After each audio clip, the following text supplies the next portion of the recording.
and Politics News Bulletin today. Myanmar protest news, young women are on the front lines. Ma Kyle-sin loved taekwondo, spicy food, and a good red lipstick.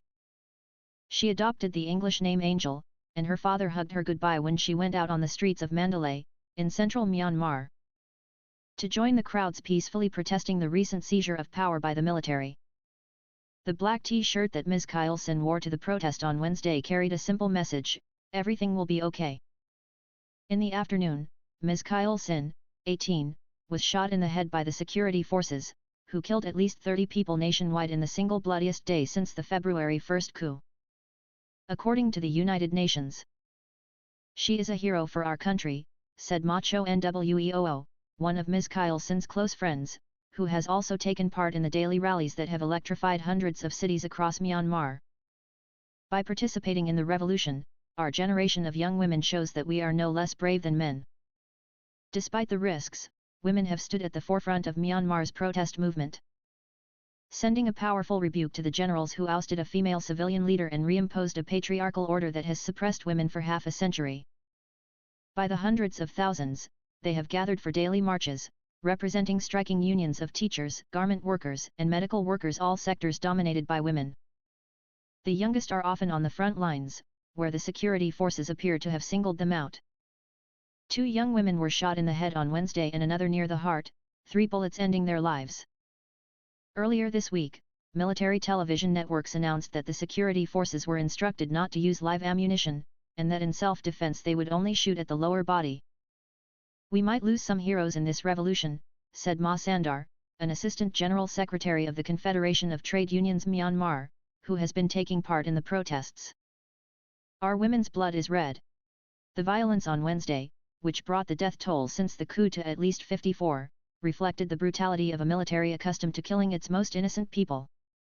At least 3 children have been gunned down over the past month, and the first death of the military's post-coup crackdown was a 20-year-old woman shot in the head on February 9. In the weeks since the protests began, groups of female medical volunteers have patrolled the streets, tending to the wounded and dying. Women have added spine to a civil disobedience movement that is crippling the functioning of the state. And they have flouted gender stereotypes in a country where tradition holds that garments covering the lower half of the bodies of the 2 sexes should not be washed together, lest the female spirit act as a contaminant. With defiant creativity, people have strung up clotheslines of women's sarongs, called hdamain, to protect protest zones, knowing that some men are loath to walk under them. Others have affixed images of Senior General Min Aung Hlaing, the army chief who orchestrated the coup, to the hanging hdamain, an affront to his virility. "Young women are now leading the protests because we have a maternal nature and we can't let the next generation be destroyed," said Dr. Yin Yin Hnaung, a 28-year-old medical doctor who has dodged bullets in Mandalay. "We don't care about our lives. We care about our future generations." While the military's inhumanity extends to many of the country's roughly 55 million people, women have the most to lose from the general's resumption of full authority. After 5 years of sharing power with a civilian government led by Daw Aung San Suu Kyi, the Tatmadaw, as the military is known, is deeply conservative, opining in official communications about the importance of modest dress for proper ladies. There are no women in the Tatmadaw senior ranks, and its soldiers have systematically committed gang rape against women from ethnic minorities, according to investigations by the United Nations. In the general's worldview, women are often considered weak and impure. Traditional religious hierarchies in this predominantly Buddhist nation also place women at the feet of men.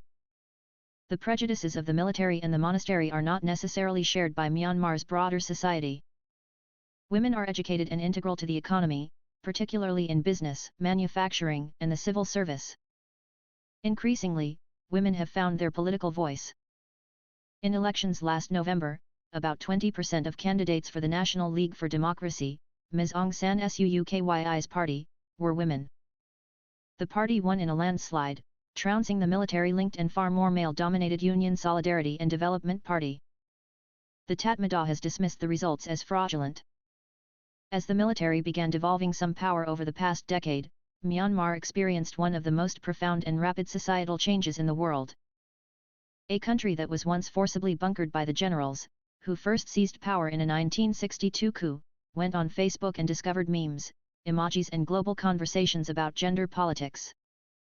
Even though these are dark days and my heart breaks with all these images of bloodshed, I'm more optimistic because I see women on the street, said Dr. Mimi Winbird, a Burmese American who served as a lieutenant colonel in the United States Army and is now a professor at the Daniel K. Inouye Asia Pacific Center for Security Studies in Honolulu. In this contest, I will put money on the women. They are unarmed, but they are the true warriors. That passion has ignited across the country, despite Tatmadaw crackdowns in past decades that have killed hundreds of people. Women took the frontier position in the fight against dictatorship because we believe it is our cause, said Ma Ei Thinzarmong, a 27-year-old politician and former political prisoner who, along with another woman the same age, led the first anti-coup demonstration in Yangon 5 days after the putsch. Both Ms. Ei Thinzarmong and her fellow rally leader, Esther Ze Na, protest by day and hide by night. About 1,500 people have been arrested since the coup, according to a local monitoring group.